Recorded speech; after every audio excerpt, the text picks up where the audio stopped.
Apagar la luz porque lastima el foco. Sí.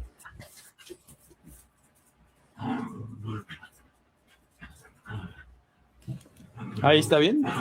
Sí, listo. Y creo que ya estamos adentro de la transmisión. Sí. Buenas tardes a todos, sean bienvenidos. El día de hoy tenemos un día muy especial porque el día de hoy está con nosotros el doctor Luis Alberto Peralta. Antes de presentarlo, quiero contarles que estamos muy emocionados desde el día en que nos comentaron que usted iba a compartir el foro con nosotros. Para nosotros es un honor que usted esté aquí el día de hoy. Y pues bueno, buenas tardes, ¿cómo está, doctor Buenas Luis tardes. Alberto? Sabemos que usted está a la distancia ahorita desde el estado de Veracruz. Pues gracias por la invitación, Monse, y a la asociación, o como estén ustedes integrados en la integración e innovación sustentable. Gracias también a Leandro, que fue el que hizo esto posible. Y pues son muchas flores, pero no soy tan normal como todos ustedes, o sea, y agradezco la invitación y sobre todo el poder compartir con ustedes un libro que surge de varias maneras, ¿no? Lo cual lo creo que vamos a platicar ahorita. Así es. El día de hoy tenemos la presentación de un libro en la que el doctor Luis Alberto es coautor. Pero antes de pasar como a presentar este libro, me gustaría primero presentarlo a usted ya de manera profesional y cuál es su trayectoria. Entonces me voy a permitir leer su semblanza. Y para mí es un gusto presentar al doctor Luis Alberto Peralta Peláez, quien es un destacado investigador académico adscrito a la Unidad de Investigación y Desarrollo en Alimentos del Tecnológico Nacional de México, Campus Veracruz. El doctor Peralta cuenta con una sólida trayectoria académica, es doctor en Ciencias de la Ecología y Manejo de Recursos Naturales por el Instituto de Ecología AC INECOL. Posee además una maestría en Ingeniería Ambiental por el Instituto de Ingeniería de la Universidad Veracruzana y una maestría en Educación por el Instituto en Ciencias y Estudios Superiores de Tamaulipas, AC. Su formación de base es como biólogo, egresado de la Universidad Autónoma Metropolitana. Su trabajo de investigación se centra en la intersección entre la ecología y la gestión ambiental, destacándose por sus líneas de interés en la ecología y el manejo de zonas costeras, con especial énfasis en los ecosistemas de humedales. Asimismo, es un referente en el estudio de calidad del agua, el análisis de organismos indicadores y la evaluación de contaminantes emergentes, tales como los microplásticos, un tema que evidentemente es hoy de vital importancia. Además de su labor científica, el doctor Peralta tiene un fuerte compromiso con la educación ambiental y el trabajo comunitario, convencido de que la ciencia debe ser un puente para el bienestar de la sociedad y la preservación de nuestro entorno. Actualmente desarrolla sus actividades de investigación en el Laboratorio de Ingeniería, Ecología Ambiental y Ciencias de la UNIDA. Hoy nos va a acompañar para compartir con nosotros su más reciente obra, resultado de, evidentemente, una vasta experiencia y dedicación al estudio de los recursos naturales y la sustentabilidad. Bienvenido, doctor Luis Alberto. Gracias por la presentación. Maxu ya me dio alergia a la presentación. La verdad, muchas gracias, estuvo muy bonita, pero dije, bueno, pero no, bueno, pues gracias, vamos, no sé, en el momento que ustedes me digan, Ok. A empezarle y pues. Muy bien, muchas gracias, doctor. Vemos que de base es biólogo. Nos gustaría saber, empezando a platicar y para irnos adentrando ya al tema, ¿qué recuerdo de su infancia o de su juventud para usted fue el clic o fue el punto nodal que lo hizo decidir dedicarse a esta profesión, sobre todo para entender la naturaleza? Wow, una pregunta que me remonta a muchas cosas que he dicho. El haber estudiado biología siempre fue una de mis cuestiones que quise hacer desde chiquito. Cuando tenía como 12 años, pues en la Ciudad de México, mis papás pues, íbamos al súper y veíamos, me compraban una revista en ese entonces, era la revista de CONACYT, la de Ciencia y Desarrollo, y yo las leía estando tan chiquito. No entendía nada, pero bueno, yo las leía, ¿verdad? Y yo recuerdo mucho en una foto de un investigador que estaba en esa foto, en una de las revistas, con su bata y un laboratorio, ¿no? Entonces yo dije, cuando yo llegue a los 40 tengo que tener mi laboratorio. Y lo dije desde chiquito. Y siempre me gustaban las plantas, los animales, todo lo que pasaba a su alrededor. Y también la parte social, qué pasaba con la gente, con las plantas, la etnobotánica y ese tipo de cosas. Y entonces no me costó trabajo decidirme por la carrera de biología. Siempre fueron, y la química, que son las materias que más me gustaban. Y algo las matemáticas, no lo puedo negar, sí me gustan. Y bueno, pues ahí estudié la carrera de biología en la UAM y por azares del destino, pues ya me vine a trabajar a Veracruz, a la ciudad de Veracruz. Y acá pues ya empecé con lo que seguía, pues trabajar en el Tecnológico de Veracruz, pues puras ingenierías en ese entonces. Pues hay que estudiar la maestría en ingeniería ambiental. Entonces, y de ahí la maestría, que la docencia, ¿no? Entonces siempre me ha gustado dar clases y la investigación. Entonces de ahí fue que también decidí, es momento de hacer el doctorado y me fui a hacer el doctorado en el Instituto de Ecología, en el INECOL, que a lo mejor varios de ustedes conocen. Y de ahí ya, pues en estos últimos 25 años, trabajando ya en toda la zona costera que siempre me gustó, ya como, pues con el doctorado, ¿no? Ok, gracias, doctor. Antes de continuar, creo que apagó su cámara, doctor. No está prendida. Ok, A entonces ver, son fallas espérame. técnicas. ¿Dónde veo esto? Porque según yo está prendida.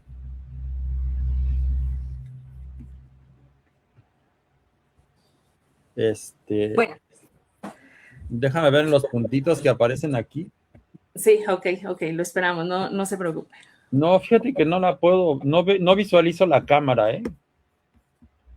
También hace rato que me salí, yo dije, bueno, no me salí, que se salió Leandro, dije, ¿y la cámara qué pasó? No sé si hay algún lugar donde tenga que ponerle, ya la vi, Ya, listo, ya. ya lo vemos. Ahora sí aquí estoy, perdón. Qué bueno, ya lo tenemos de vuelta. Así es. Bien, oiga, doctor, y nos gustaría saber también en su juventud o al momento que estaba realizando ya su profesión y se involucraba en todos estos temas, ¿qué fue lo que más le asombró por esta complejidad de la vida, sobre todo, y de los ecosistemas? A ver, ¿me repites la pregunta?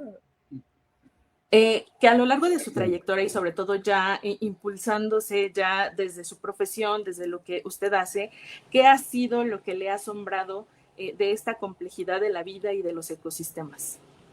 Pues lo que acabas de decir tú precisamente, lo complejo que es la vida y lo complejo que es entenderla, estudiarla y cómo se dan todas esas interacciones, ¿no? Y sobre todo que no tenemos que dejar de lado la parte social, sino siempre he pensado también que, y esto es cierto, que tenemos que incluir siempre al ser humano, ¿no?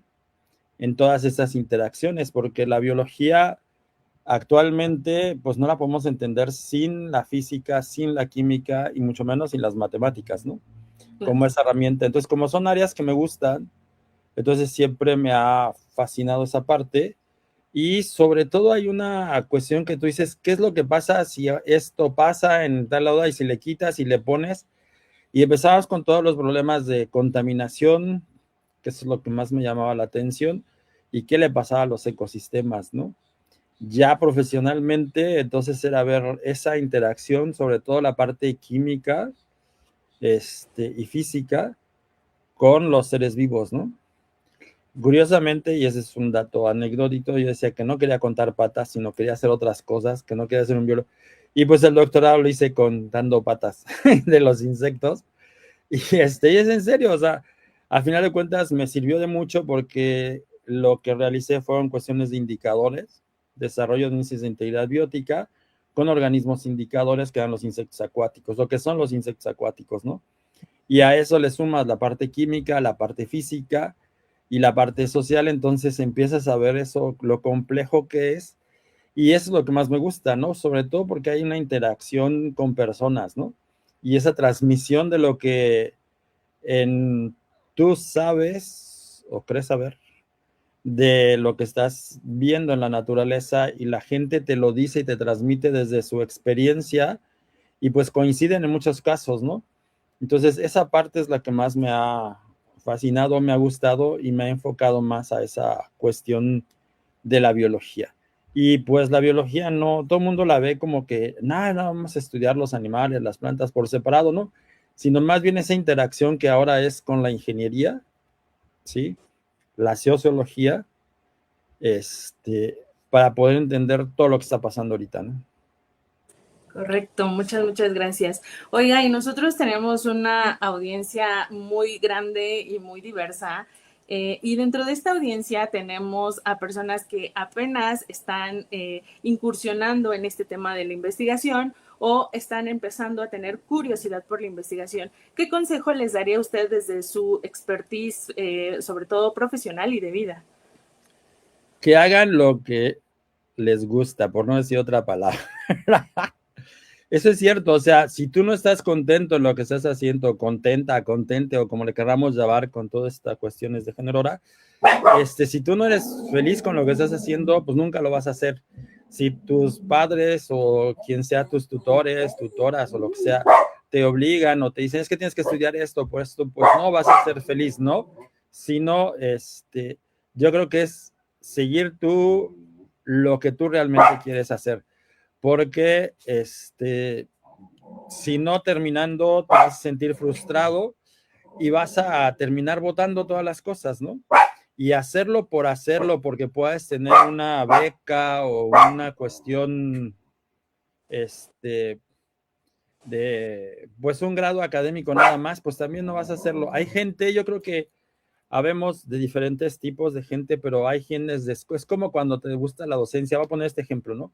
Hay gente que nace con esa vocación de ser realmente docentes y lo ves felices, ¿no? Y son felices si lo haces. Hay otros que de plano los ponen y los pusieron porque tenían que darle la plaza o lo que sea y son unas papas enterradas, ¿no? Y nada más no lo hacen.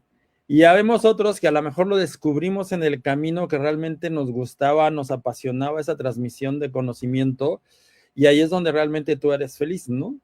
Y entonces yo creo que lo principal es seguir lo que les hace feliz o felices y después de eso el conocimiento que tú quieres. O sea, el hacer ciencia es mejor acercarse a las instituciones que lo hacen o donde estamos haciendo esto, sea la que sea, y pues busquen siempre las ramas y no se casen con una sola disciplina, una sola área.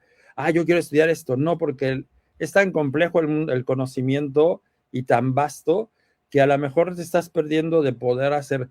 Hay un colega ahora que estudió precisamente biología ya con ustedes hace tiempo. Y esa es una anécdota, llegó él a la Ginecol cuando estaba haciendo el doctorado, me lo asignan como mi ayudante y ya platicando con él, ahora somos amigos, nos hicimos muy buenos amigos. Le decía yo, ¿por qué estás aquí? No, pues yo es que yo voy a cada verano, me voy a diferentes instituciones y diferentes laboratorios y me pongo a hacer lo que me pongan. Le digo, ¿y eso de qué te sirve? Pues de mucho, porque precisamente él le vio a la biología mucho más cosas, ¿no? De lo que él podía hacer. Y a él le gustaban los insectos, ahora trabaja con humedales, trabaja todo esto en la península de Yucatán, pues es uno de los especialistas en eso, ¿no? Egresado de la UAMEX. Y pues es un ejemplo, ¿no? Entonces tú tienes que seguir y buscarte. Él no tenía tampoco tantos recursos, ahorraba y decía, pues me voy como casi de mochilero, ¿no? La aprovechaba sus veranos o sus vacaciones para esas estancias que él se costeaba, hablaba con los investigadores o las investigadoras y decía, pues ya me voy para allá. Y sí, lo recibían, aunque sea lavando matraces o haciendo muestras de lo que sea. Entonces así aprendes, ¿no? Yo creo que ese es un ejemplo muy padre y es algo que la gente debe de hacer, sobre todo aquellos que quieren hacer esto. Y que si alguien te dice no, pues primero analiza por qué no, si te dicen sí, también por qué sí, y pues que no pierdan ese sentido y esas ganas, ¿no? Sobre todo ahora que es tan fácil que se desmotive la gente, los chicos, entonces yo creo que no, yo creo que es más que deben de buscar lo que realmente los hace felices, ¿sí? Ok, muchas gracias. ¿Y usted qué le diría al Luis Alberto que apenas empezaba la licenciatura? ¿Qué consejo le daría? Que siga lo que hizo, que no se arrepienta de nada de lo que va a hacer. Porque si no, o sea, ahora eres el producto de todo lo bueno, malo, regular que hiciste, ¿no? Y de toda la gente que te apoyó, que te cerró puertas, o que te abrió puertas.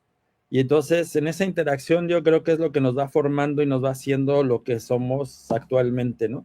Entonces, que siga sus sueños, que siga sus metas y pues que se equivoque y acepte y reconozca cuando la riega y cuando lo hace bien también que lo acepte, que lo reconozca y que lo diga, porque eso te hace mejor persona. Correcto, muchas gracias. Oiga, pues mire, ya estuvimos platicando un poco sobre usted. Él es el doctor Luis Alberto para introducirnos un poco a su vida, quién es, qué hace. Y adentrándonos ya un poquito al tema que nos atañe el día de hoy, que es la presentación del libro, me gustaría empezar justamente con el título. El título dice Veracruz, una ciudad esponja, construyamos su futuro.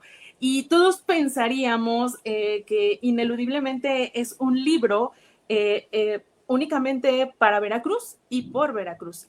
Y sí tiene algo de ello, pero cuando yo lo empezaba a leer, justamente el libro dice, no solo es para los ciudadanos de Veracruz o los veracruzanos, sino también para todos aquellos que disfrutamos y nos gustan las zonas costeras.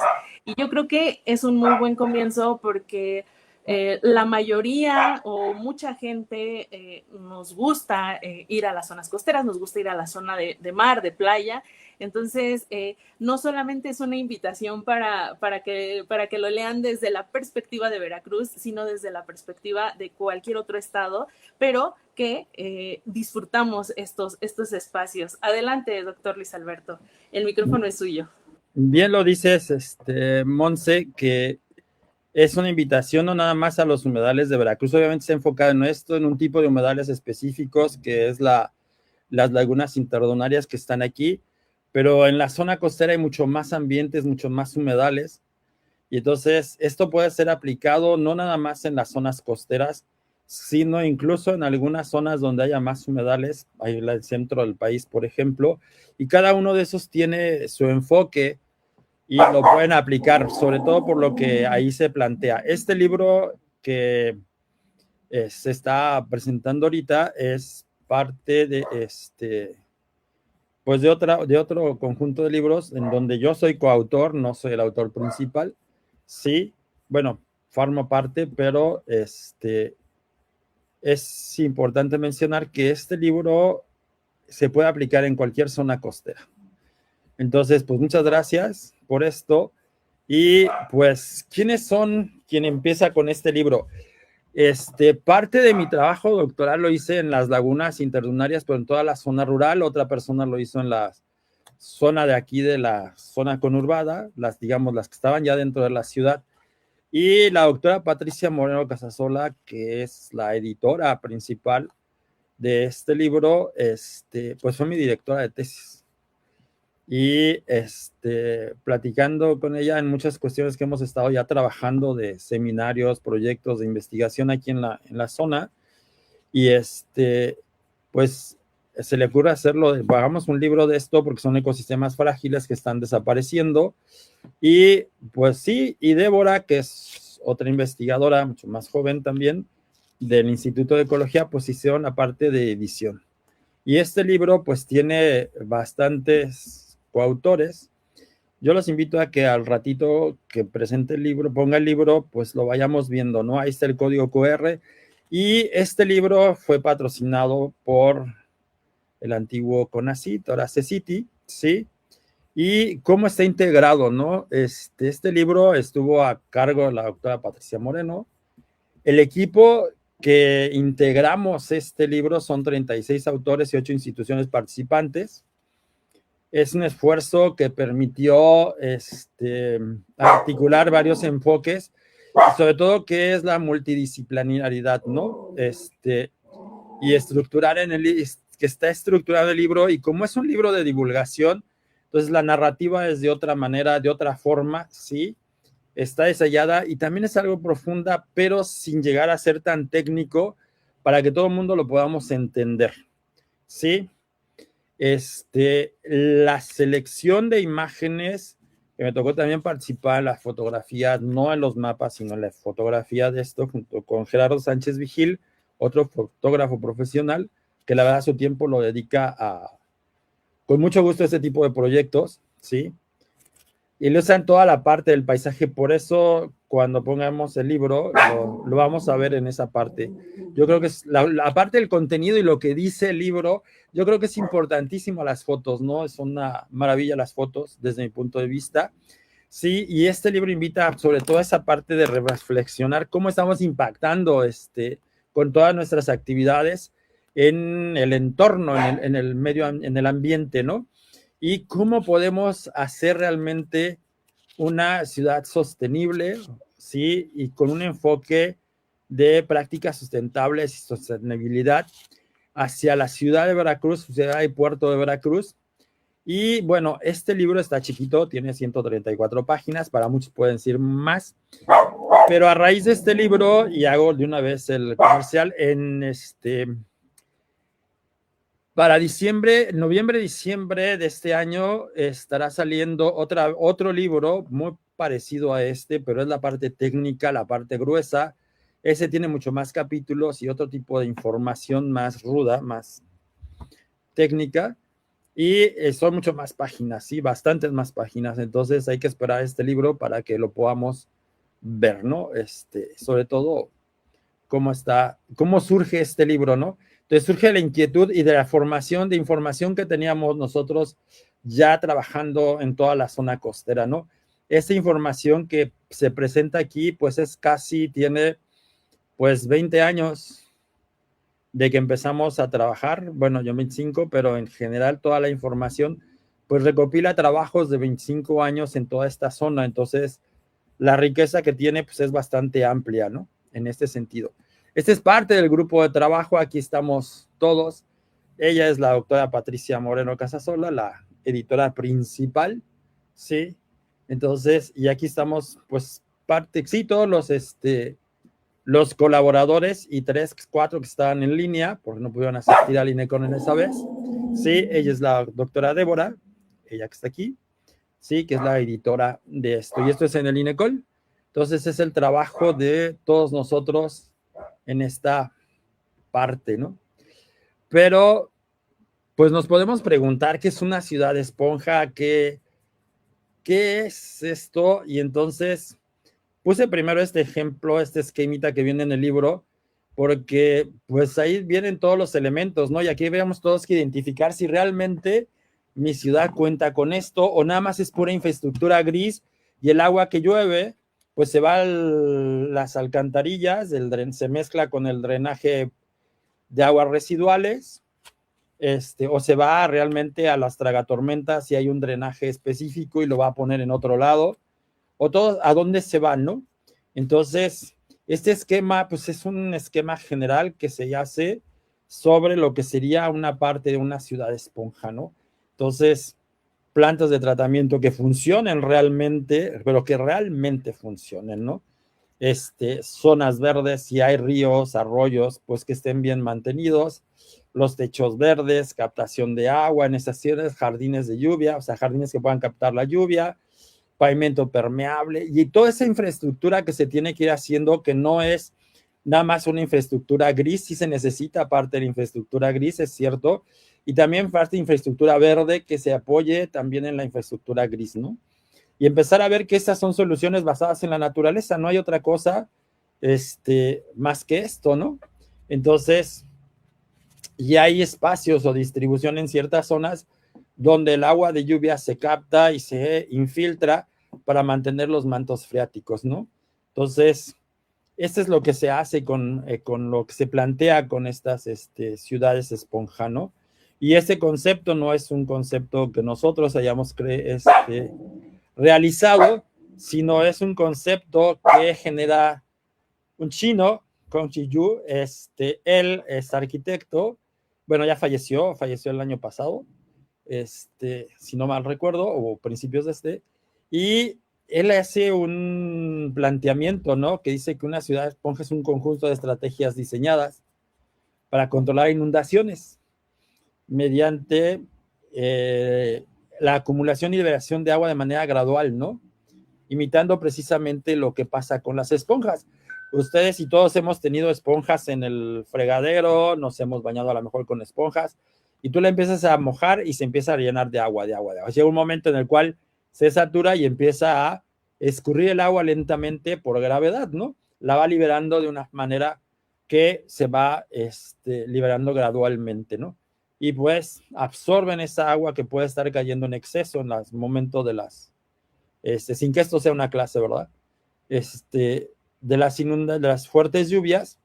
Y entonces, aquí en esto de las ciudades esponjas, sí es con diferentes metodologías que hay que conducir el agua que llueve, que cae, hacia los lugares que ya se hayan diseñado o evaluado, que cumplen con esas características en el subsuelo, ¿no? Que puedan permitir la infiltración del agua y de ahí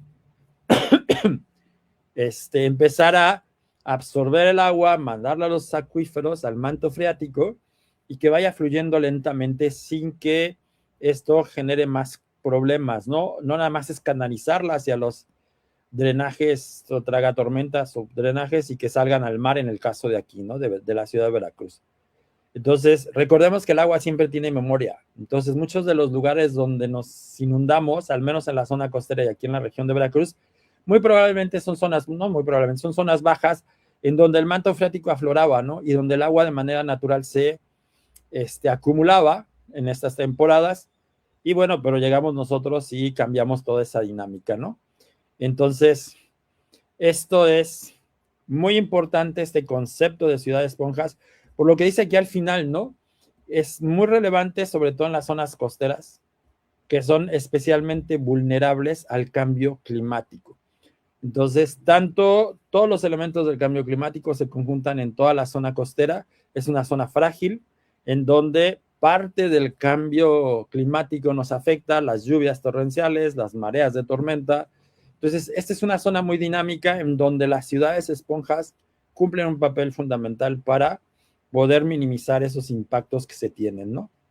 Entonces, esta es una fotografía que se sacó con IA para que se vieran, si este fuese el caso de la Ciudad de México, ¿verdad? El paso de la Reforma, transformado en una cuestión de una avenida que fuera para una ciudad esponja, que la Ciudad de México tiene otras características, ¿no?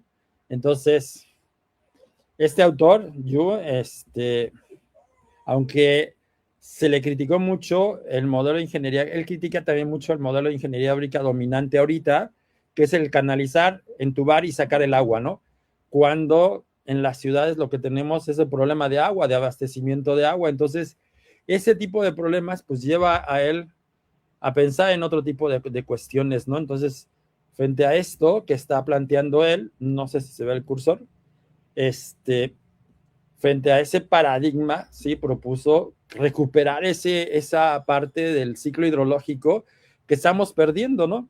¿Cuántas ciudades, tanto en donde están ustedes o donde nos estén escuchando ahorita, estamos empezando a carecer de agua? Ustedes podrían decir, pero Veracruz carece de agua. Sí, es curioso que en temporada de sequías ahora se hagan tandeos de agua en ciertas zonas de la ciudad, cuando hace 20, 30, 40 años veníamos de niños a Veracruz y escarbabas si el agua estaba a 50 centímetros, máximo 1 metro, y ahora pues se tiene que hacer en tandeos, ¿no? Entonces algo está pasando con el ciclo hidrológico, aumentamos la superficie de concreto, o sea, toda la infraestructura así, y seguimos con esa ingeniería hidráulica de canalizar, entubar y expulsar el agua hacia el mar, ¿no?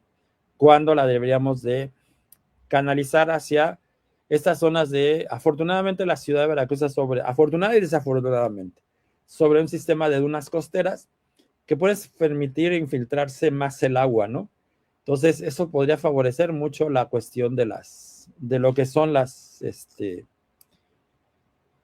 esto de la ciudad esponja, la propuesta de ser una ciudad esponja, ¿no? Entonces, esta parte lo que nos indica Yu es precisamente el canalizar toda esa agua, restablecer los ciclos y empezar a vivir de nuevo con la naturaleza y ser capaces de recuperar esa agua que nos hace falta. No nada más es en techos verdes, almacenarlas en cisternas o de este tanques o lo que tengamos, sino también hacia el acuífero, ¿no? Porque pues hay fenómenos que se dan por el peso de las ciudades que se van hundiendo y pues eso es la parte hidráulica, pues no tiene ya esa función que hacía antes de que empezaran a bajar los niveles freáticos y pues mantenerlo eso, ¿no? Porque eso también afecta a la larga en las ciudades, ¿no? Entonces, y esto es pues imitando los ecosistemas. ¿Cuáles son estos ecosistemas? A los humedales, ¿no? Que son los principales cuerpos o ecosistemas que pueden absorber e ir reteniendo el agua. Un humedal, por ejemplo, el suelo del humedal absorbe 7 u 8 veces su peso en agua. Eso ya son estudios que hemos realizado con el Instituto de Ecología, diferentes autores, los investigadores, y eso es lo que se encontró, ¿no? Entonces, imagínense la cantidad de agua que pueden retener y van soltando y liberando poco a poco al manto freático para que se recupere, ¿no? Entonces, esto de los proyectos de las ciudades esponjas, como dice ahí, no solo reduce inundaciones, sino también ayuda a la calidad del agua, porque los humedales y estas zonas pues sirven para filtrar, depurar y limpiar muchos de los residuos que van ahí, contaminantes químicos, físicos, de manera sólida o disueltos, ¿sí? Recargan el subsuelo, regulan la temperatura urbana, crean hábitats y generan espacios públicos de calidad. Y eso es bien importante, ¿por qué? Porque a final de cuentas, muchos de ustedes que vivimos, vamos a hablar en general, en zonas urbanas, ahora dicen, vamos al campo, hasta se asombran porque ven una vaca, ¿no? O porque ven un animal en el transcurso de la carretera, si es que vienen por carretera, ¿va? O llegan a un lugar, qué bonito, me gustaría estar aquí porque están en contacto con la naturaleza, ¿no? Y esa parte de ese servicio ecosistémico que prestan los humedales o estas zonas de inundación en donde vemos cosas verdes,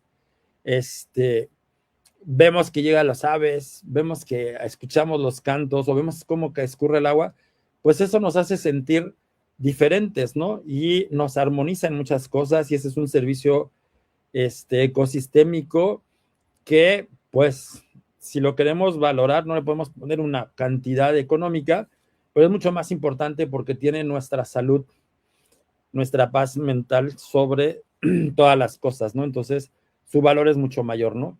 Entonces, estas ciudades deben de tener, pues, todos estos elementos que se pueden plantear aquí.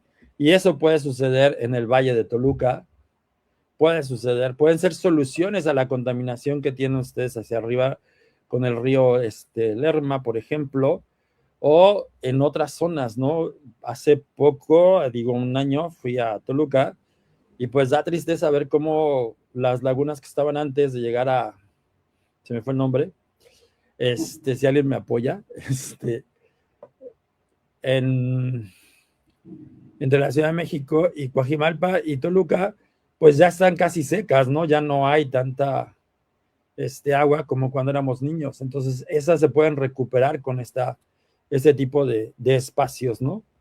Entonces, parte del proyecto es esto, ¿no?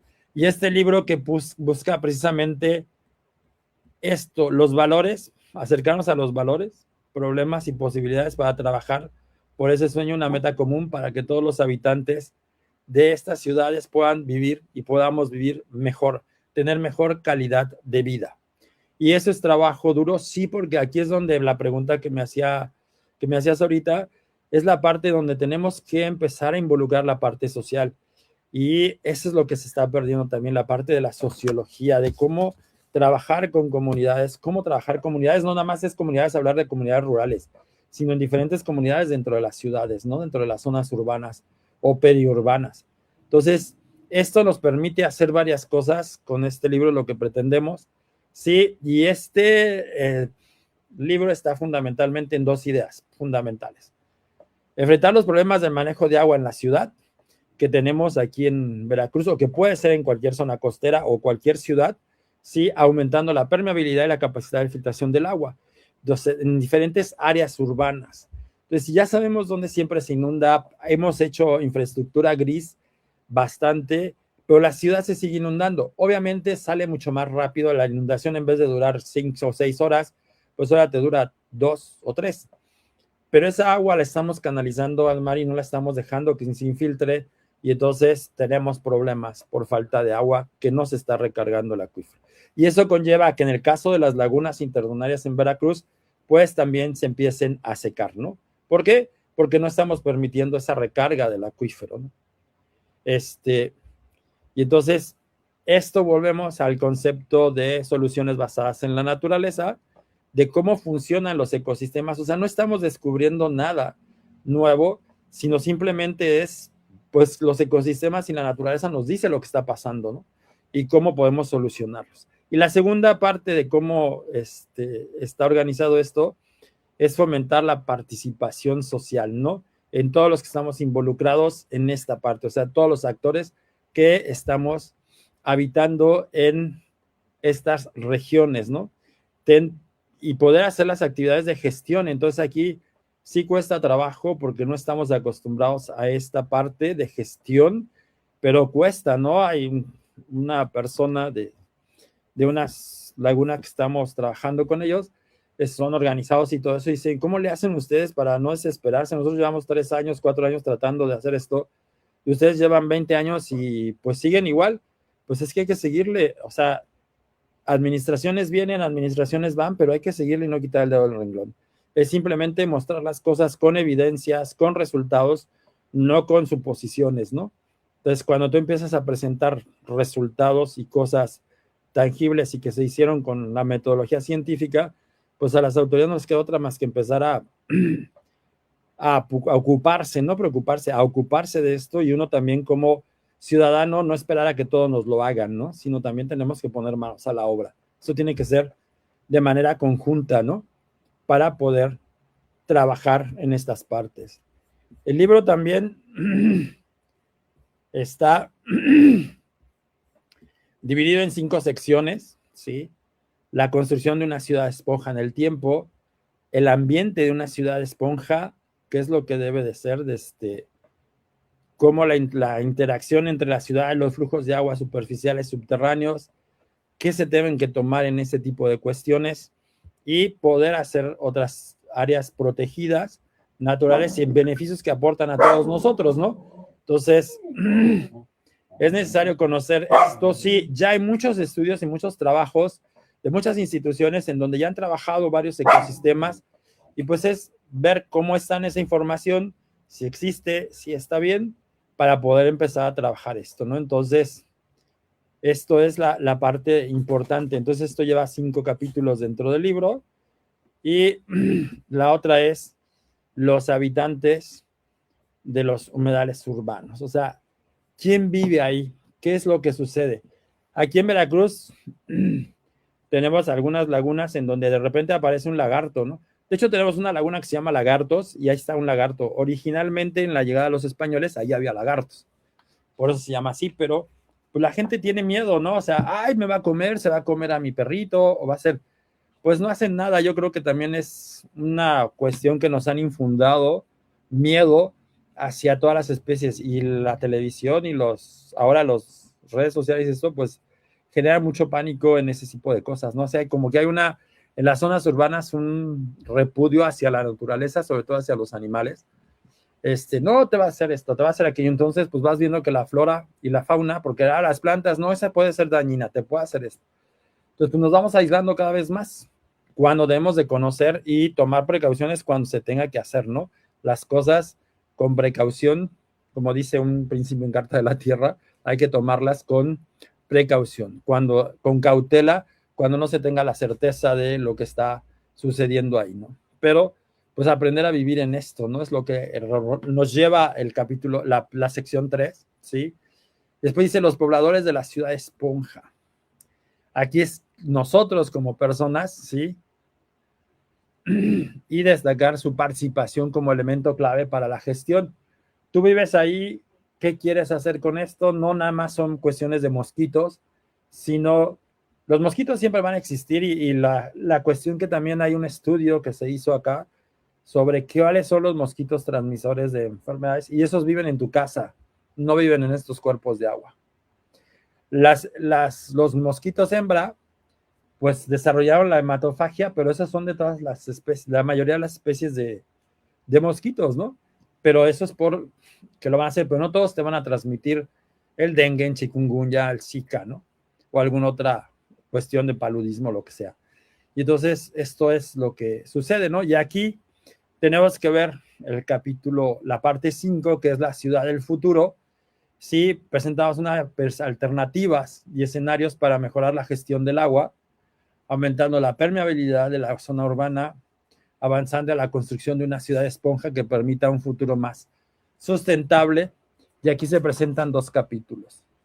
Sí, no sé, aquí le pararía yo y me gustaría, no sé si pueden poner el libro o cómo le podemos hacer para que veamos parte del libro de lo que tiene y después regreso a la presentación.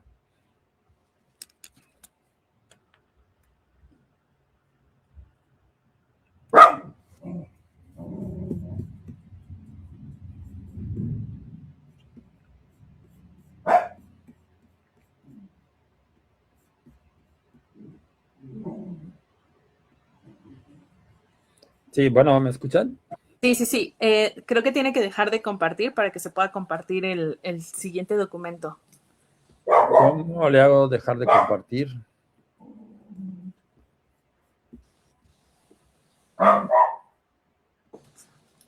Listo. Ya. Ahora presentar y vamos a... Al libro, correcto. Compartir pantalla. No es compartir.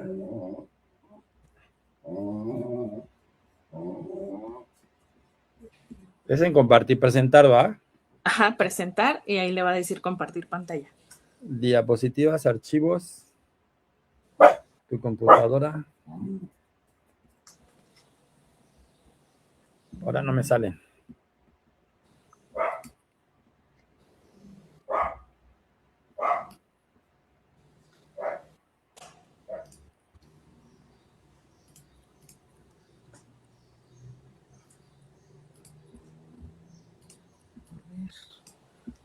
A ver.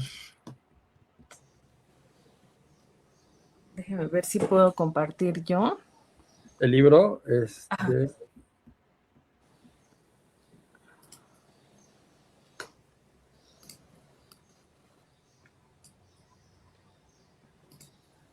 que dice desde mi computadora, después dice subir archivo, pero no tengo que subir archivo, sino lo tengo abierto.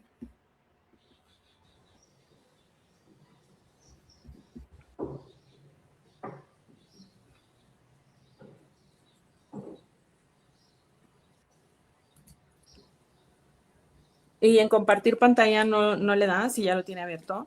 Ya lo vi. Ahí está. ¿Ya está compartiéndose? A ver, permítame, déjeme ver si el anfitrión lo está compartiendo.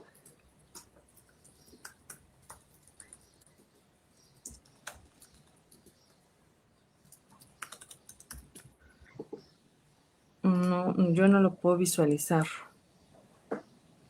No sé, el anfitrión que nos diga.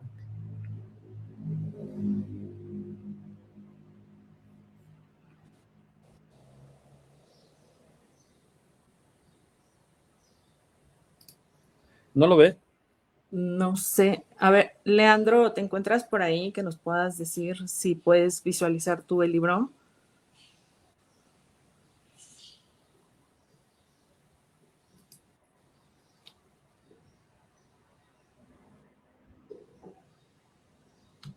Ya, creo que ya. Listo. Ya, ahora aquí está. Bueno, ese es el libro como aparece. Y en la presentación estaba un código QR, bueno, ahí lo vamos a poder ver. Todas estas imágenes son de las lagunas interdunarias de Veracruz. ¿Qué son las lagunas? Pues se forman entre las dunas, ¿no? De ahí viene el nombre. Y aquí como aflora el manto freático, pues bueno, surgen estas lagunas, ¿no?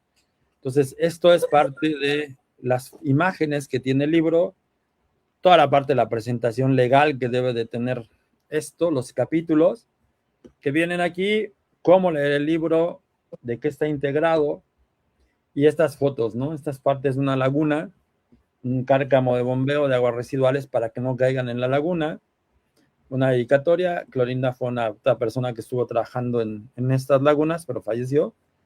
Y aquí la lista de todos los autores, ¿no? Pero lo que creo que es importante ver es cómo está esta parte, que es lo que yo les dije, de cómo leer el libro, las imágenes de todas las fotos. Estas son 2 lagunas internas y ya la mancha urbana se las está comiendo o creció sobre de esto, ¿no? Entonces, esta es parte de cómo está la ubicación de la ciudad de Veracruz aquí, que es una zona de huracanes donde llueve. No nos han impactado, ya tiene tiempo, pero la llueve bastante. Entonces, tenemos todos estos escenarios en la parte del libro, ¿sí? Y empezamos cómo está la cuestión de la ciudad, el puerto de Veracruz, ¿sí? Hay mucha parte de historia que eso no se toca a veces en otros libros, ¿no? Estas son imágenes, ¿sí? Tomadas de archivos históricos. Esta es la ciudad de Veracruz, amurallada en la época de la colonia, ¿sí? Cómo se cree cuando llegan los españoles. Y entonces tenemos toda esta parte también histórica de esto. Entonces el libro no nada más es una recopilación de datos técnicos, sino también nos ubica en el tiempo y en el espacio, ¿no? En esa parte que a veces no queremos reconocer la historia y que a veces se nos hace aburrida, pero hay mucho que hacer con esa parte de la historia, ¿no? Porque ahí está mucha información que nosotros tenemos que recabar. A final de cuentas, cuando tú haces una búsqueda, ya seas como investigador, investigadora, estás haciendo la historia porque te estás yendo atrás, ¿no?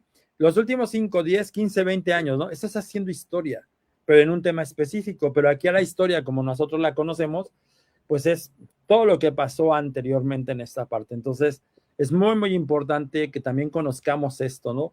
San Juan de Ulúa, la fortaleza de San Juan de Ulúa, Piedra Múcar, Piedra de Coral, o sea, cómo todos esos cambios se fueron dando en la ciudad cuando llegaron los españoles. Y ahora el Veracruz moderno, el Veracruz, acá está San Juan de Ulúa, no sé si se ve aquí, y pues bueno, la parte moderna ya de la historia. Esta litografía fue muy interesante, la encontramos en una página que dice Veracruz Antiguo, y hay varias leyendas sobre la duquesa de Malibran, ¿sí? Pero esta la parte hacia el aeropuerto de la ciudad de Veracruz, humedales en donde había una construcciones de esta familia, esta señora, esta familia, y tenía su embarcadero, entonces, y ahora está cubierto de casas, ¿no? Lleno de casas, han desaparecido a través de la historia estos humedales, y ahora, pues aquí está actualmente, ¿no? Cómo está creciendo la ciudad de Veracruz. O sea, tenemos esa comparación de la urbanización, la parte histórica, cómo creció, cómo fue, y pues esa parte de la historia, que es lo que les acabo de mencionar, ¿no? Entonces, me lo voy a pasar un poquito más rápido. Esto nada más para motivarlos a que ustedes se motiven a ver este libro y así lo puedan ustedes también aplicar en otras zonas. Este puntito que está aquí es la ciudad de Veracruz. En este plano es de, si no me equivoco, es como de 1800. ¿Saben hasta dónde abarca la ciudad de Veracruz ahora? Es todo esto. Todo esto. O sea, de este puntito, ahora es toda esta parte, casi todo el plano es la ciudad de Veracruz. Entonces, cómo ha crecido en el tiempo, cómo se ha modificado el entorno, es la parte de la ciudad amurallada.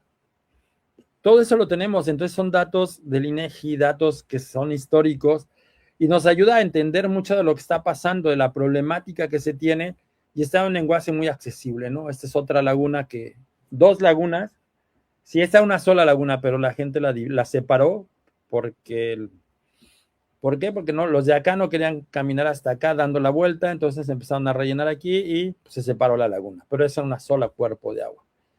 Entonces, ¿qué hay en la ciudad de Veracruz? ¿Cuáles son esas lagunas? ¿Qué hay? Entonces, toda esta parte, a lo mejor la estoy pasando muy rápido, pero todo eso está en cómo, por ejemplo, esta parte del agua, de la hidrología que hay en estas zonas. Entonces, esto es bien importante saberlo con estudios, no nada más suposiciones, porque nos lleva a entender cómo funcionan y debería de funcionar la ciudad esponja que nosotros estamos proponiendo aquí en Veracruz, ¿no? Entonces, hay estudios de las inundaciones, de cómo está todo esto, subcuencas, en toda la parte de esto. Entonces, viene toda la narrativa, toda esta parte que se ha monitorizado de Veracruz. Esto es un ejemplo de cómo está dividida las lagunas aquí, por ejemplo. No es lo mismo estar al sur que estar al norte de la ciudad, porque esta parte que está aquí es esto que está aquí, este mapita, nada más que este sería un perfil, y cómo unas en una temporada pierden más agua que otras, pero eso lo explicamos aquí. Entonces son estudios técnicos que se hacen, cómo los humedales protegen esta ciudad, y entonces tanto el arrecife como la parte de las demás zonas inundables. Entonces, esto viene de esta parte de investigación de varios años y la estamos planteando en este libro de divulgación, ¿sí? Este es un manejo de Arroyo Moreno, si no me equivoco. Las fotos son de Gerardo, de las playas y la zona del manglar acá atrás. Entonces, cómo es una ciudad que está creciendo entre los manglares, sobre los manglares, y pues bueno, tenemos que poner un alto para no seguirnos inundando, ¿no? Entonces, toda la parte de la hidrología, de cómo están esta parte, y bueno, vamos a llegar a una parte para que no se lo va a pasar. ¿Quiénes viven, no? ¿Qué hay? Las aves, los insectos. Ahorita vamos a llegar al capítulo de insectos, si no me equivoco. ¿Sí? ¿Qué hay? Los sistemas de dunas que había, ¿qué hay? ¿Cómo funcionan las dunas? En las dunas costeras no es lo mismo que una duna en el desierto o en el centro del país, hacia Chihuahua, hacia el norte. Son cosas completamente diferentes, ¿no? Esta es una laguna, esta chiquita, que apenas empieza, ¿no? Y esta ya es una muy establecida, como estas que ya quedaron aquí atrapadas, ¿no? Entre la ciudad. Entonces, esto es lo que estudiamos, de dónde estamos sacando toda esta información. Lo hicimos para estas lagunas que aparecen aquí. Este es un área natural protegida, eso se me olvidó comentarles. Estamos dentro de lo que es un sitio Ramsar.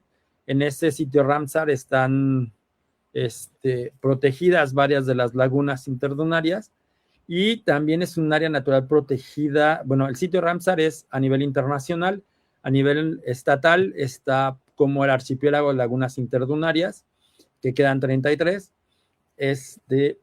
Y este dato que les digo ahorita es importante porque quedan 33, a lo más 40, pero las registradas 33. Si ese dato es cierto, o sea, hay un dato que dice que es una cuestión de que existieron más de 200 lagunas en esta zona, en toda esta zona. Si ese dato es cierto, habremos perdido más del 75-80% de las lagunas hasta ahorita. Entonces, si nada más quedan 33, si ese dato es así, entonces tenemos que preocuparnos, ¿no? Para qué está pasando y qué puede pasar en un futuro si no cuidamos esto. Entonces, esto también nos habla de conservación, manejo, restauración, etcétera, de las lagunas interdunales. Entonces, también se habla de calidad de agua, de problemas que hay en las lagunas. Como ven, esto es parte de todo un estudio, ¿no? Y esta es una laguna que les decía yo, la que está separada por esta, ahora ya, calle, aunque tiene un flujo por abajo, pero pues cómo las hemos estado impactando, ¿no? Y cómo las vemos desde el aire, las lagunas, ¿sí? Entonces, como ven, islas de calor también, cómo se ven las islas de calor aquí en toda esta parte y cómo las lagunas juegan un papel importante en la regulación del clima de manera local. Esta foto que viene, pues es de cambio de capítulo, sí, de los humedales, la importancia, cómo está, este es el río Jamapa, boca del río Veracruz, y ese es el manglar, ¿no? En esta parte, aquí en este fraccionamiento es donde tienen su casa, aquí vivo. Gracias. Sí, en los humedales, aquí. Y este es quien vive, ¿no? En las humedales. Flora, fauna. Entonces, este libro es una invitación a esto, a verlo. Y está en un lenguaje, son párrafos cortos, lenguaje de quién es lo que les decía de los mosquitos. ¿Quién vive aquí? ¿Qué hay? Y pues también motivarlos a que si quieren visitar Veracruz, Veracruz no nada más es playa, ni antros, ni nada por el estilo, sino que también hay otros atractivos turísticos de la ciudad en donde apenas empiezan también a verlos, ¿no? En esta cuestión de qué hacer en Veracruz, ¿no? Que no nada más es esto, ¿no? Y así podríamos seguirnos con todo esto que hay en los humedales, son fotos reales de estos ambientes que tenemos aquí. Entonces, y para no hacerle, este es otro humedal, más largo la presentación del libro, porque bueno, mi recomendación es que ustedes lo descarguen, lo vean y pues se empapen, y si tienen dudas, son talleres que hemos hecho en escuelas, en campo, en las comunidades que están trabajando en la ciudad y manteniendo sus lagunas, ¿sí? Entonces, como les digo, este es un trabajo integral de todo lo que se hace en las lagunas o lo que estamos proponiendo que se haga y cómo trabajar esto. Esto se puede replicar en cualquier parte de la zona costera, sí, y también con sus debidas adecuaciones en cualquier parte del territorio nacional, ¿no? Donde existan, obviamente, esta parte del manejo del agua y generar ciudades esponja en cualquier parte, ¿no? Y bueno, esta es otra parte donde Leandro trabajó también con esto, la contaminación que ahora no es que esté de moda, pero es una realidad, la de los microplásticos, la basura. Entonces, todo eso fueron fotos muy bonitas, y también pues están estas fotos que es una realidad, ¿no? O sea, nos hemos acostumbrado a la basura plástica, la forma parte de nuestro entorno, y pues qué malo que nos estemos acostumbrando a eso, pero no debería de ser, ¿no? Entonces, y todos los problemas que esto conlleva de salud ambiental, de salud humana, para todo este tipo de cuestiones, ¿no? Aquí una plantita que ya incorporó a sus raíces un plástico, ¿sí? Y bueno, más información del papel que juegan estos ecosistemas como reguladores de clima, etcétera. Y para finalizar el libro, el futuro. Aquí la gente pesca, aunque el agua no es de buena calidad, pero llevan sus tilapias y algunas castarricas, algún otro tipo de mojarra, y pues se alimenta también la gente, ¿no? De estas lagunas. Entonces hay mucho que hacer con estas cuestiones. Y aquí está lo del suelo, por ejemplo. Esta es la parte del suelo que les decía, aumenta la porosidad del suelo y hace que retengan tanta agua que, bueno, lo mantienen estable, ¿no? A todo lo que esté por arriba de esto. Aquí son invasiones, aquí es el nivel máximo que ha alcanzado la inundación de esto. Entonces la gente que está de arriba, ¿no? Invade cuando está el agua por debajo, ¿no? Y bueno, ¿qué proponemos? ¿Qué se estaría haciendo para esta parte de la ciudad de esponja, ¿no? Entonces, este es un ejemplo en China de cómo estarían las ciudades esponja, ¿no? Obviamente requiere mucha participación social, mucha participación también gubernamental, pero somos nosotros los que tenemos que empezar a hacerlo. No esperemos que nos lo hagan. Yo ayer tuve una plática con unas gentes de ahí, de una de las lagunas. Entonces me decían, pero es que ya fuimos, ¿sabes qué? Aquí hay que poner manos a la obra. No podemos esperar a que todo nos caiga. O sea, ya basta de estirar la mano y que nos caigan las cosas.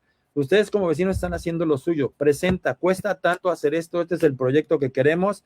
Municipio, apóyanos. Entonces cambia la visión ya cuando es que quiero que lo hagan, pero si tú no presentas las cosas como sociedad organizada, pues nunca lo vamos a hacer los cambios, ¿no? Esta es la vía del tren pasando sobre un humedal. Entonces todo esto pues fue planeado hace años, ¿no? Entonces esto lo voy a dejar de compartir y me voy a pasar a la presentación ya para finalizar.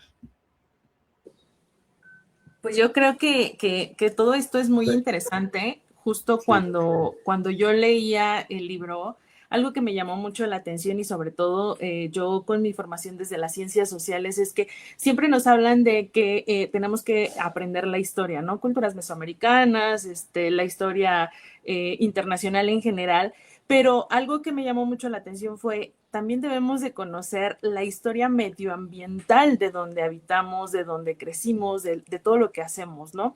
Porque si no conocemos tampoco esa historia, generalmente tenemos problemáticas como ahora lo vemos en Ciudad de México, ¿no? Esta urbanización que constantemente se inunda, que constantemente tiene situaciones, que tienen que ver con el medio ambiente, pero que se ha normalizado con otro tipo de cosas y que también abona un poco la contaminación, ¿no? Entonces, más allá de solo conocer como la historia que siempre nos enseñan desde lo social, tiene que existir esa integración medioambiental para que conozcamos verdaderamente, como ahorita nos mostraba en las fotos, ¿no? Cómo era un lugar antes y cómo se ha transformado con estos desarrollos. Lo que dice es cierto, Once. Hay, o sea, lo que te decía, hemos visto el conocimiento fragmentado, entonces ahora tenemos que unirle ese conocimiento porque al final de cuentas no podemos estar haciendo ya más conocimiento individual. Cuando hay mucha información, ahora tenemos que integrarlo. Eso es algo que ahora se pretende hacer, ¿no? Con todo esto de la retribución social, con todo esto de proyectos que sean realmente de incidencia, el revolver a las comunidades o a quien sea que tenga que hacerse esa información, ¿no? Pero tenemos que irnos a la historia, al pasado de donde están nuestras raíces, donde están nuestras ciudades, qué había, porque si no vamos a seguir cometiendo los errores, ¿no? Como dicen por allí, ¿no? El pueblo que no conoce su historia, pues va a repetir los mismos errores, ¿no? Entonces eso es para avanzar, pero teniendo ese sustento histórico, social, cultural, y político del país, o del lugar, pues eso te va a hablar de que podemos hacer las cosas, ¿no? Nos cuesta trabajo, sí, porque tampoco estamos educados o acostumbrados a esto. Esto es algo que se está gestando ahora, con las nuevas generaciones que vienen, para que podamos tener ciudades y convivencia más sana, ¿no? Es mucha la presión que hay social, es cierto, mucha la presión mediática, mala información, desinformación, información que es mala, pero que está transgiversada para con otros fines. Entonces, aquí es donde dices cuál es la verdad. La verdad es la que tú vas a buscar y vas a tratar de corroborar que eso que te están diciendo sea cierto. Entonces, tienes que irte a muchas fuentes, buscarle, y no lo primero que te aparezca en redes sociales es la verdad, ¿no? Correcto. Entonces, y hay muchísima, muchísima desinformación, ¿no? Entonces, eso es lo que más abunda. Entonces, sí es cierto lo que tú decías, tenemos que irnos a la parte histórico, social, ambiental, porque somos producto de esa interacción ambiental y esa interacción ambiental nos dio alimento, vestido, y la parte ambiental incluye clima, agua, aire, o sea, aquí en la ciudad de Veracruz son los nortes, que parecen huracanes cuando son los nortes violentos. En Toluca y en el Valle Centrales son las tolvaneras que se generan en febrero, ¿no? Si no mal recuerdo de todo esto. Entonces aprendes a vivir con eso, pero eso tiene también una adaptación que tú desarrollas para poder vivir bien en esos ambientes, ¿no? El tipo de ropa, etcétera. Todo esto tiene una razón de ser porque te lo están dando el entorno, ¿no? En el que estamos viviendo. La flora, la fauna y todo esto. Entonces creo que eso es importante, ¿no? Y bueno, mi última diapositiva, pues es, si no sé si se está compartiendo. No, aún no se ve. Que decía de tener pantalla, pero aquí parecía que estaba compartiendo. Ahí está, ¿ya? Pues la Creo que, última, creo que tarda unos segunditos en que se comparta, todavía no.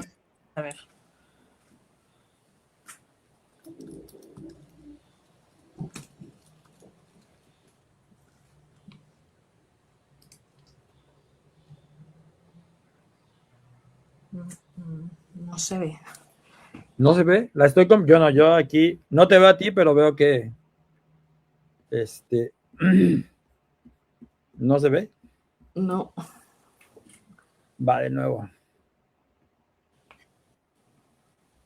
Es compartir pantalla, ventana, presentación, compartir. ¿Ahí ya la ven? Ya, listo. Y bueno, la última diapositiva pues es nada más darles las gracias a ustedes. Sí, ahí está mi nombre, mi correo electrónico. En esta página que aparece aquí de cienegasyhumedales.org es una página en donde van a encontrar muchos libros, sobre todo de la zona costera. Está la lidera la doctora Patricia Moreno de Linecol. Pero van a encontrar muchos de los libros que hay. Van a encontrar allí el libro. Si alguien quiere descargarlo a través del código QR, pues ahí está disponible. Y pues este es mi correo electrónico para cualquier cuestión, duda, aclaración, comentario o trabajo que quieran realizar. Muchísimas gracias, doctor. Y yo creo que como yo les decía al inicio, es un libro que no solo invita a quienes son habitantes del estado de Veracruz, sino nos invita a todos precisamente por lo que comentábamos del contexto histórico y cómo hoy vivimos en día en donde vivimos y por qué, incluso el modo de vida actual, ¿no?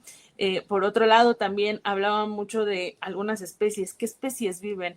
En algún momento, no sé si ustedes, audiencia, se han sentado un minuto a pensar cuáles son las especies que rodean su entorno, si son endémicas o propias de su región o de otra región, son migrantes, no son migrantes, qué pasa con esas especies, ¿no? Muy particularmente acá en Ciudad de México, y por eso se ha implementado diversos programas, es que la gente ve a los cacomixtles y los mata, ¿no?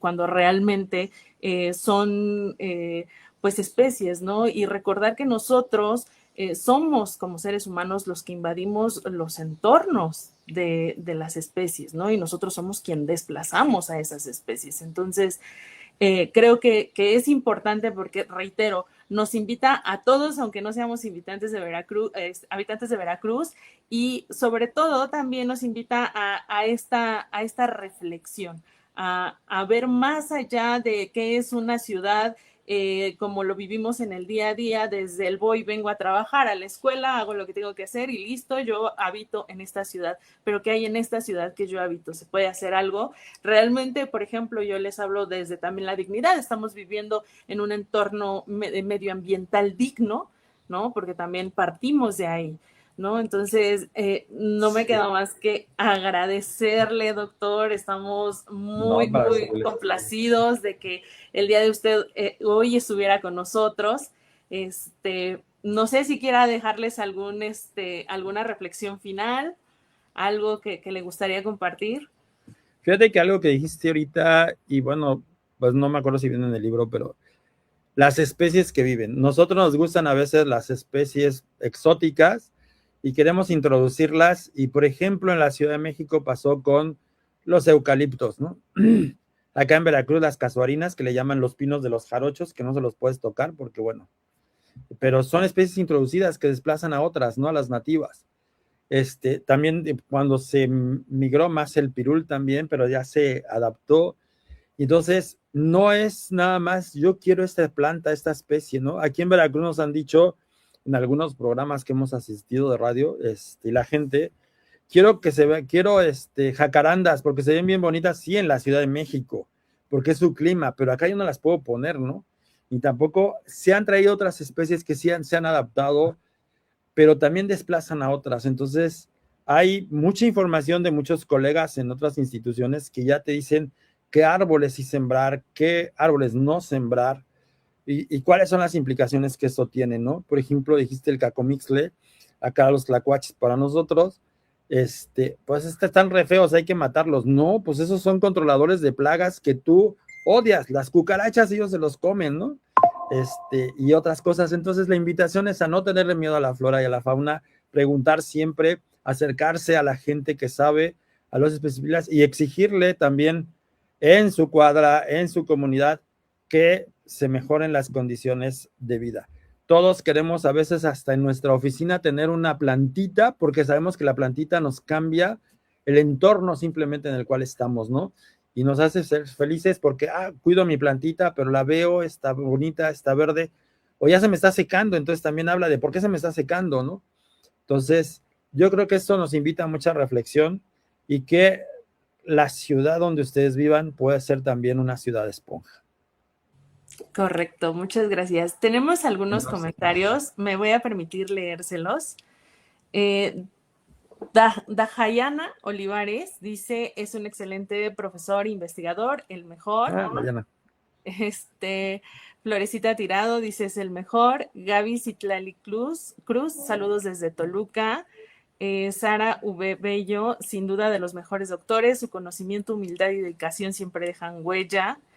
Luis Loyo, un saludo al profesor Peralta desde la Ciudad de México. IBQ, egresado del Tecnológico de Veracruz. Aquí nos comparten, ya está la liga para que puedan descargar el libro. Berta Moreno nos dice qué interesante concepto, doctor. Francisco Alexis nos dice, es interesante que estas propuestas vengan desde filosofías de la armonía entre el ser humano y su entorno, como el Feng Shui. Sí. Florecita Tirado nos dice que ya descargó el libro, que muchas gracias por compartir. Kinestésica AC nos dice, ojalá hicieran algo así para la Ciudad de México. Aranza Murillo, saludos desde Coahuila. Nefti Alcántara, muchas felicidades, excelente aportación. Francisco Alexis nos hace una pregunta.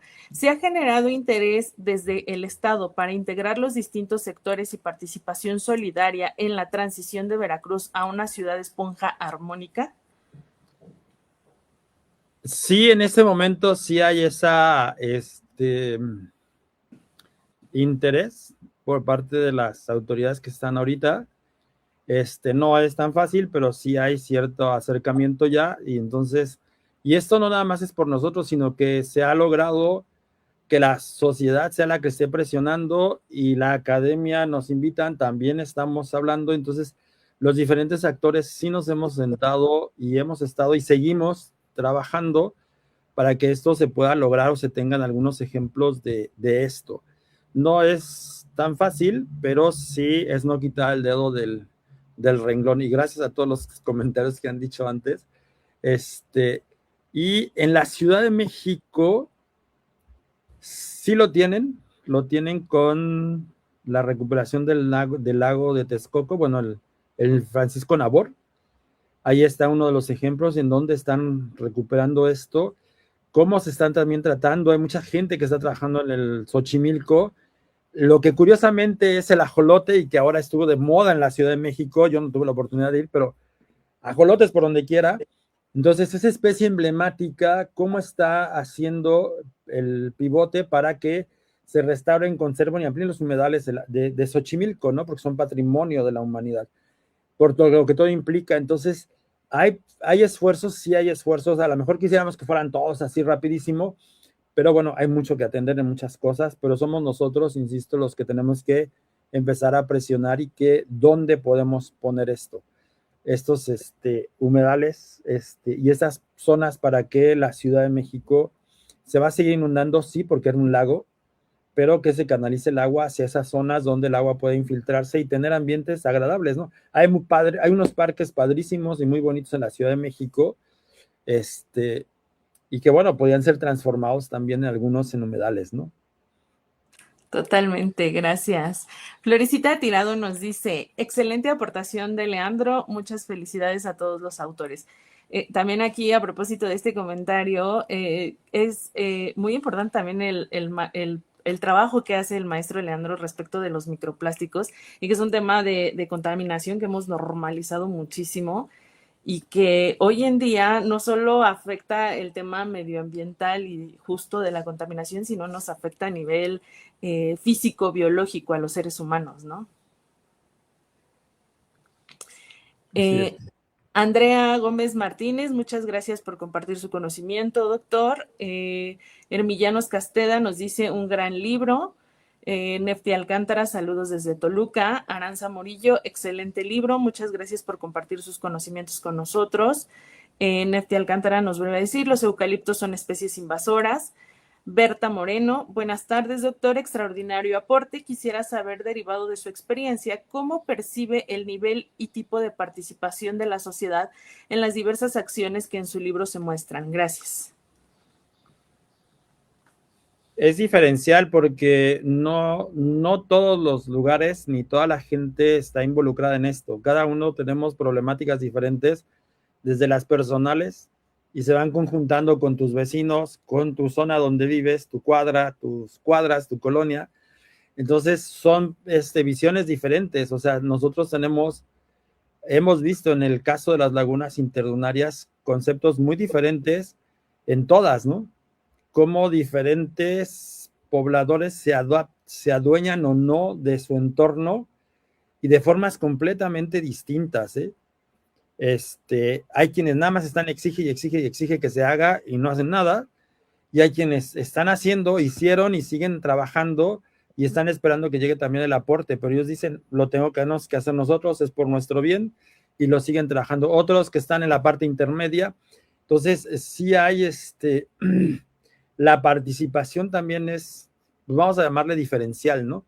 Porque mucho depende de son varios factores externos los que están en esto, pero pues nos podríamos meter en aspectos sociopolíticos, que bueno, pues no es el tema, ¿no?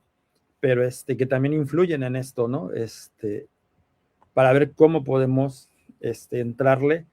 Ayer precisamente estábamos tomando unos videos, aquí que hay unos aguacerazos, pero videos, porque vamos a sacar videos cortos sobre las lagunas, para ser informativos, y llegamos a una laguna y estaban unas señoras haciendo tai chi, y de ahí se desprende que nos dijeron, pues que si las podíamos grabar y bla, bla, bla, ¿no? Entonces sí, videos cortitos para hacer otro de 1 minuto, nomás para subir a redes sociales, y ahí nos dijeron, la persona que está allá, es la que acorta aquí de manera voluntaria, un maestro.